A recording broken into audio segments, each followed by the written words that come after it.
Bismillahirrahmanirrahim. Assalamu alaykum, hörmətli görürmənlər. İstiqlal gündəlik xəbərlərini görüşünlərdən qarşılayırıq. Mən Abdullah Yalqın.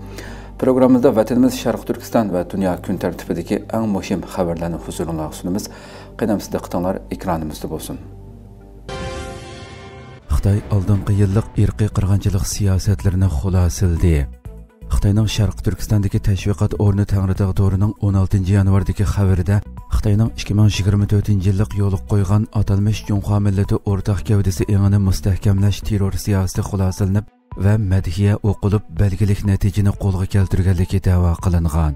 Xabarda aytilishicha, atalmish Uyg'ur Avtonom rayonlik partiya komiteti tashviqot bo'limi atalmish Junxo millati o'rtaq gavdasi engini mustahkamlab, qalb va kuchni mujassamlab, yangi masofada jasorat bilan ilgirlash temasida nazariyadan leksiya so'zlash musobaqasi bizning bayramimiz mening 6 qatorliq ommaviy faoliyatlarni yo'l qo'ygan bo'lib, Sharq Turkiston bo'yicha 4,546,400 o'rta boshlang'ich maktab o'quvchisining boshqa o'lkalar va bevosita qarashliq shaharlardagi o'rta boshlang'ich maktab o'quvchilari bilan qo'l tutishib qo'shmoqlashganligi va do'stlashganligi da'vo qilingan.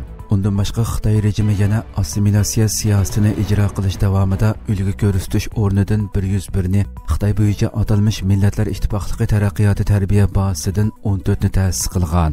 Sharq Turkistondagi Xitoy tashviqot organi Tangridağ Do'rining aloqador xabarida qayd qilinishicha, bu oyning 5-ida ochilgan yig'inda Xitoyning Sharq Turkistondagi 2024-yillik xizmatlari xulosalanish bilan birga 2025-yillik vazifalari o'rinlashtirilgan. Xitoyning 2025-yildagi planlarida Sharq Turkistondagi irqiy qirg'inchilikning uzluksiz davomlashadiganligiga ishorat qilingan bo'lib, jumladan yangi bir yilda atalmish Junxo millati o'rtaq gavdasi qurilishini asosiy liniya qilish, atalmish terrorlikqa qarshi turish, muqimlikni qo'g'dashni doimlashtirish, dinni xitoychilashtirishda changtirish, chegara ichi sirtidagi ommaviy fikr yo'nalishiga yetakchilik qilishni kuchaytirish, Sharq Turkistonga aloqador tashqi kurash iqtidorini o'stirish qatorliq terror iboralari alohida ta'kidlangan. Gerçi Xitoy irqiy qirg'inchilikni inkor qilayotgan va butun dunyoga Sharq Turkistondagi vaziyatning normallashganligidek saxta vaziyatni ko'rsatishga urinayotgan bo'lsa-mu, turli yig'inlar va bayonotlardagi iboralar irqiy qirg'inchilikning davomli qattiq ijro qilinadiganligini ko'rsatib bermoqda. İnsan haqlarini ko'zatish tashkiloti Xitoyning Uyg'urlarni izchil tutqun qilayotganligini bildirdi.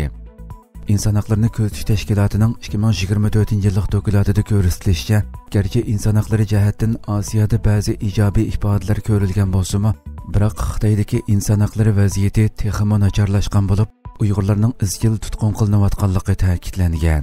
İnsan haqlarini ko'zatish tashkiloti 16 yanvar e'lon qilgan 2025-yillik Dünya Kishilik huquq dokladida ko'rsatilishicha, 2024-yil dunyo miqyosida demokratiya va insoniy huquq ahvoli tangpungsiz bo'lgan bir yil bo'lib, Osiyo Tinch okean rayonida ba'zi ilhom berishga tegishli ifodalar ko'rilgan. Markaziy Nyu-Yorkga joylashgan inson haqlarini ko'zatish tashkilotining dokladida ko'rsatilishicha, Bermadagi harbiy hukumatdan huquqni tortib olganiga 4 yilga yaqin vaqt bo'lgan bo'lsa-mu, biroq qarshi chiquvchilarni qamash va bombardimon qilishni davomlashtirgan. Xitoyda Xi Jinpingning boshchiligidagi bostirish texmo kuchaygan. Dokladda ko'rsatilishicha, Xi Jinping davridagi Xitoy 2024-yili qarama-qarshi yo'nalishga qarab mangan.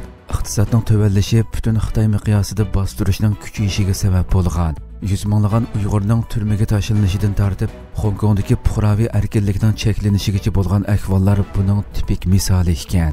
Dokladda mustaqil fuqarolar jamiyati so'z erkinligi, uyushish, yig'ilish yoki diniy erkinlik cheklangan bo'lib, inson haqlari qo'g'dug'uvchilari va hukumatni tanqid qilgan kishilar ziyonkashlikka uchramoqda deyilgan.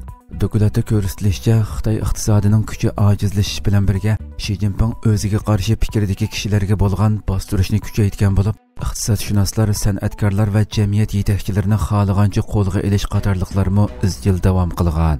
Doklad yana Xitoy Hong Kongning maxsus tanlangan sud organlariga qaratilgan kontrollikni kuchaytirgan bo'lib, 14 faoliyatchi va sobiq parlament a'zosi 2020-yili suiqasd qilish jinoyati bilan ayblanib, 4 yildan 10 yilgacha qamoq jazosiga hukm qilingan. Doklad yana chet el hukumatlarining Xitoydagi inson haqlari xotirasining davomli nacharlashayotganligini e'tirof qilgan bo'lsa-mu, ammo Xitoyga bevosita taqobil turishdan o'zini qochirganligi ta'kidlangan. Yevropadagi 5 davlat TikTok qatorliq Xitoy apdeytallari ustidan ariz sundi. Yevropadagi 5 davlat TikTok qatorliq Xitoyning 6 app detali ustidan ariz sungan bo'lib, bu applar shaxsiy ma'lumotlarni Xitoyga qonunsiz yo'llash bilan ayblangan.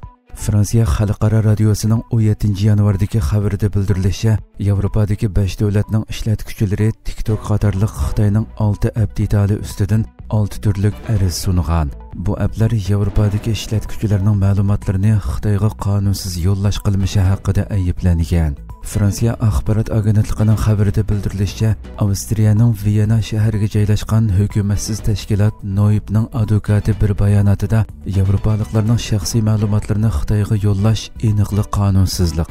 Bu qilmish darhol to'xtatilishi kerak degan. Bu qitimqi da'vo ba'zi shaxslar tomonidan o'tirg'i chiqarilgan bo'lib, mazkur ishlatuvchilar Noib orqali har qaysi davlatlarning ma'lumot qo'g'dash organlariga ariz sungan. Da'vo TikTok, Xiaomi, Shein, AliExpress, Temu va WeChat qatorliqlarni o'z ichiga oladi ekan. Advokat munosabatli tarmoqlarning tez sur'atda harakatga o'tishi kerakligini ta'kidlagan hamda Xitoyni fuqarolarni nazorat qiladigan mustabid davlat deb ayblagan. Hukumatsiz tashkilot Noibning bayon qilishicha, Yevropa ittifoqining qonuni nihoyatda aniq ekan. Ya'ni sonliq ma'lumotlar faqat nishon davlat sonliq ma'lumotlarning qo'g'dilishiga ziyon yetkazmaslikni kapolatga ega qilgan shart ostida ondan Yevropa ittifoqidan sirtqi yo'llansa bo'ladi ekan.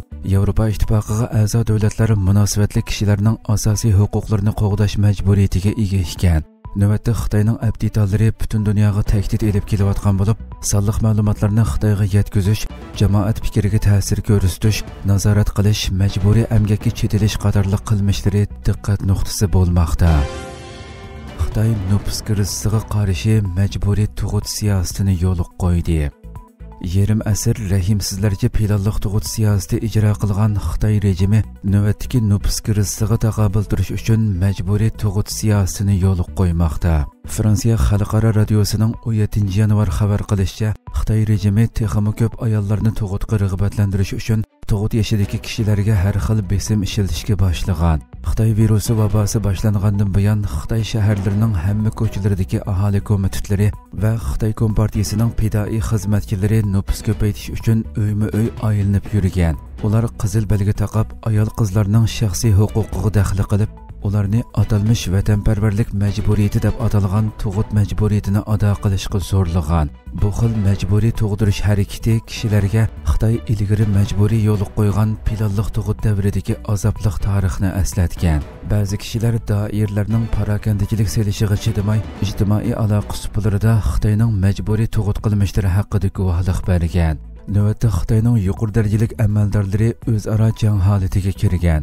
Xi Jinping davrida planliq tug'ut siyosati bekor qilingan bo'lib, 2016-yili yangidan tug'utga rag'batlantirish siyosatini yo'lga qo'ygan. Bu qadam Xitoyning tug'ut siyosatida 180 gradus burilish bo'lganligini ko'rsatib bergan.